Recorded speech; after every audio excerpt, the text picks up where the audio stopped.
All right, fucking then. Welcome to a Ball episode on the fly. This episode's gonna be about the Laker tax. Me and Phil were in our group chat, kind of going at each other, and I was like, "Fuck it, bro. We do a pod episode on it. The people need to see this." Phil, just let them know all your info that you be sliding in every episode. Hey, not a problem. Make sure to follow us on Instagram, TikTok, YouTube, and Twitter.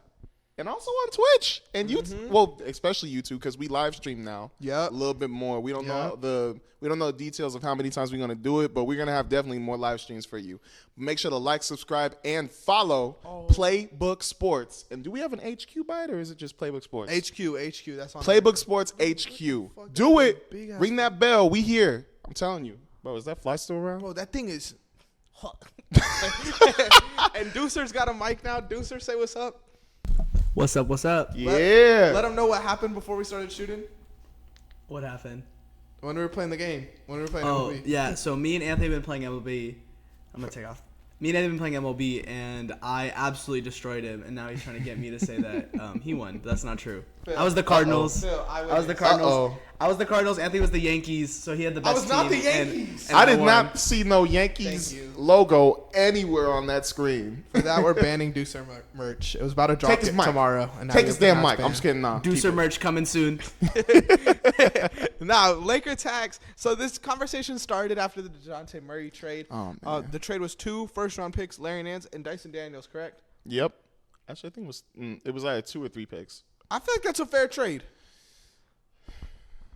I feel like it's now if we're talking about Laker tax, the only real LA tax is like what Klay Thompson did, where he said he didn't want to play for the Lakers because he didn't want to pay the taxes. Yeah, it's but sad. That's not a Laker tax. It's sad that we didn't get Klay Thompson because of an actual California tax, but there is such thing as a Laker tax, and as a matter of fact, there are 2 articles that I found on people talk because this is a real thing. This is a real thing. Talk about it. The Athletic and the New York Times did an article talking about the Laker tax and how like even our vice president of basketball operations and general manager Rob Pelinka talked about it because they don't really call it officially a Laker tax, but they do feel like that other teams that we try to trade with overcharge us for their role players. Like for example, they wrote here that who were the 2 players?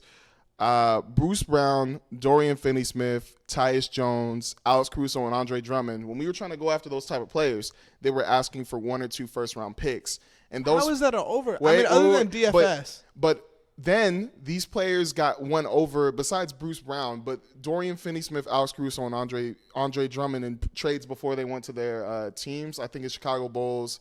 When Dorian Finney-Smith was with the Mavericks, and I think Bruce Brown with, I think the Nets before he went to Denver, they left for less because they asked us, like for Bruce Brown, they asked for 2 first-round picks. For Alex Caruso, when we were trying to get him back, they asked for 1 first-round pick. For Andre Drummond with the Sixers. In the Josh Giddey or the? No. Before he went to when he went to the Chicago Bulls, they were asking for 1 or 2 first-round picks to get him back. Okay. For Tyus Jones with the Washington Wizards, they were asking for a first-round pick for him. And I think now he's a free agent, but there's so many times we're trying to go after role players, and they're asking for 1 or 2 first-round picks, and they get traded away for, like, less. Now, the Dejounte Murray one, I'm not saying that the picks was the problem. I actually think, maybe it was fair. But trading him away for Larry Nance Jr. and Dyson Daniels, that's what bothered me because we were offering D'Lo, Rui, and JHS with a pick this is what for I'm trying Dejounte to tell Murray. you. It's like those dudes are cool, but they're not what the Hawks need. Like Rui's probably in the same tier as like a DeAndre Hunter, as a Sadiq Bey. Yes, he is. He is. The only reason why I have Rui above those 2, well, not Sadiq Bey, but DeAndre Hunter, who we were trading the switch with, is because DeAndre Hunter isn't an efficient scorer. He's a good defender, but he's not an efficient scorer. He's a very good defender. I mean, and he don't. If you talk to Hawks fans, he isn't that good of a defender anymore. I feel like he's a good defender. I mean, Hawks fans are gonna hate because like the Hawks were ass this year. I mean, they were, but he was also out a lot of the season. Yeah. Like, he's been injured. When he plays, he's a good defender. Oh, I agree with that. Yeah. But when he plays, he's a good defender. And now you got Trae Young, and we talked about this too, Trae Young, Dyson Daniels, DeAndre Hunter, Zach Richardson, and Capella. That's 4 fucking lottery picks in your starting 5 now. Yeah, but apparently and they're younger. They're gonna trade like 2 of those guys, DeAndre Hunter and Clint Capella, soon. Clint Capella, I'm not tripping about Clint Capella, honestly. Like, I'm not like Clint Capella don't really matter to me, but the 4 lottery guys are not Clint Capella. It's everyone but Clint Capella. And if you trade Hunter, you slide Sadiq Bey in there. But I'm just saying, man, I believe without a doubt our package was way better. But why? Than the Pelicans package. If the Hawks take your trade, they probably win more games next season. But like, what after that? You know, like they have 2 first-round picks. But they got 2 from the Pelicans, and the Pelicans have so many dudes in these rumors that are gonna go. But we gave them, we offered 2 first-round picks with guys that you can start in their lineup, or you could probably bench, but they'll still be good either on the bench or starting. But that's the same thing with Dyson Daniels and Larry Nance Jr. Those guys are bench players. Those guys are total bench players. I feel like they're a tier down for sure. I'm not gonna say that, but they're Dyson Daniels is younger than anyone that they were gonna get. Oh, yeah, he's younger, but hear me out. And that's what I'm trying to say. You're trying to win for the future. It's like, are you cool being a 7 seed every year, or do you want to, like, take a step back and rebuild? Okay, take a step back and rebuild. That's cool, but I'm saying that the offer, like, yeah, it might be a better situation, but the offer we gave them was better. For next season, but not as an offer, like, for the future. But overall, like, it had 2 first-round picks attached to it with 2 really good, well, I'm not counting JHS. I'm counting Rui and D'Lo. 2 really good players. But like, how are you going to start Trae Young and D'Lo? I mean, they did with Dejounte. But Dejounte's a great defender. But that's what I mean. So, yes, Dejounte in that trade, replacing him with D'Lo and Rui. You start Rui, yeah, without a doubt. D'Lo, that's a little question. Maybe you trade him again for Rui's something. questionable, too. How's he questionable? If you're playing Hunter, and is Hunter getting traded, too? Yeah. He'd probably be in that trade with Dejounte. But then that's crazy. Now you're trading Trae Young and Hunter. No, not Trae Young. Dejounte and Hunter. Like, I don't know. Like, you're going to do that and then get a package that we are debating which one is better. But you have to throw DeAndre Hunter in this one? Maybe. No, bro. Maybe. No. Maybe. How was that? I'm just saying, bro. Yes, for the future.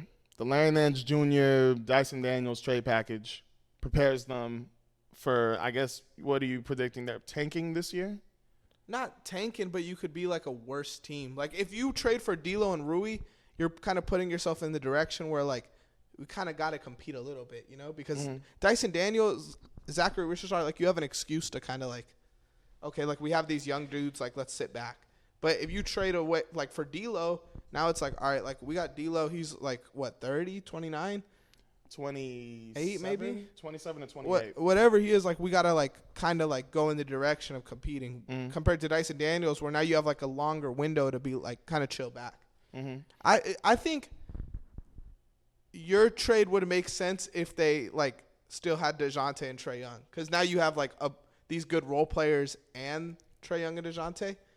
But, like, it doesn't make sense where you're trading Dejounte. So you're obviously, like, when you trade Dejounte Murray, you're probably not going to get a player better than Dejounte Murray.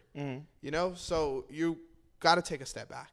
Like, you have to. Unless you're getting, like, some dude you really believe in. But, like, I don't look at Dyson Daniels and really believe in him. I don't look at, like, D'Lo and I'm, like, super high on him anymore.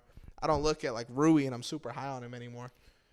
All right, then what about the Brooklyn Nets and Lakers when they were trying to trade for Kyrie Irving? And then they asked for Austin Reeves, Max Christie, and I think it was 3 first-round picks. And instead, they traded him to the Mavericks for Dorian Finney-Smith, and I forgot who the other player was, and it was a second-round pick instead. I feel like with that, you're going in the direction of, like, getting money. You know? Like, now you have money to spend. Because I might be wrong, but didn't they trade Kyrie before they traded KD? Yes. So I believe so, yeah. You're stacking up the money for the offseason. I feel like when you trade for, like, I mean, I get the first-round picks is kind of, like, screwing them, but either you're going in a direction where I want to get younger, I want to, like, prep for the future, or I want a money dump. Who was the other guy in that trade? Was it Markieff Morris? It was some bullshit guy. Yeah, but all I know is the main guy was Dorian Finney-Smith. But you're kind of just salary dumping. But it's like, how And you gonna... realistically, bro, like if that's what Pelinka said, I don't believe that. No, it was in the report on NBA Central and others. Like I think Legion Hoops or whatever they posted it to. The Nets were asking for Austin Reeves, Max Christie, and 3 first-round picks, and then they ended up for Kyrie Irving, and then they ended up trading for Dorian Finney-Smith, another player I forgot, and I'm tripping. I like thought a second-round pick. I thought you were saying they were trying to get Dorian Finney-Smith for 3 first-round picks. Oh no! I'm just saying, like, I get what you're comparing the saying. two. So Mavs and Lakers going after Kyrie. I feel like that's a money thing. But it's like, bro, you got older and you got a second-round pick compared to Austin Reeves, Max Christie, and 3 first-round picks that you were asking us for. And I get what you're saying. For Kyrie Irving. But they're just like, fuck it. Like, we got to get this money out. You know, because I feel like with the Lakers, you got to trade away some dudes like that because they're paying their dudes, you know? So they got to match the offers. But with Brooklyn, they had a lot of money to spend. So you could kind of just, like, dump them there. Okay. I feel like every trade, they're, like, even if it looks shitty, like, there's a direction you could go. Make an argument. You know, like, a team of people made a decision, you know? So it's just kind of hard to say, like, oh, that's because the Laker tax. That's my whole thing with it. They're asking us for more. But, like, they're asking for more in, like, your perception, and you're not, like, doing it. You know what I mean? But looking at what they got after, like you know, they're asking for 3 first-round picks and this and that, and then what they traded the player for was way less than that. But they got the money and shit to get McHale. Like, they could pay McHale now. They could pay dudes now. You know what I mean? Like, there's still, like, a benefit to that trade. I know it's not, like, basketball-wise, like, DFS isn't going to help you, like, fucking win a championship. But they believe that, like, they could pay McHale and keep McHale. Obviously, they fucked up. I don't know, man. I just feel like I really do feel like we get taxed or asked more of. And then when we even get close to what they want, they're like, no. And then they take a lesser deal. Well, I mean, like, again, I could see what you're saying with that, but I just don't. Especially with the Dejounte trade, I completely disagree with that. Nah. Completely. Nah. But you guys let us know at home. Are we tripping? Who's right? Who's wrong? Are you a Laker fan? Before you answer that question, make sure you like, subscribe, follow. You got anything to say? I'm just sad, bro. I wanted Dejounte. I'm just kidding. Anyways, make sure to like, subscribe, follow. Make sure to add us on Twitter, Instagram, YouTube, and TikTok. We here. We doing more live streams soon. Yup. And we out. Run the play, baby. Good bow. Boom.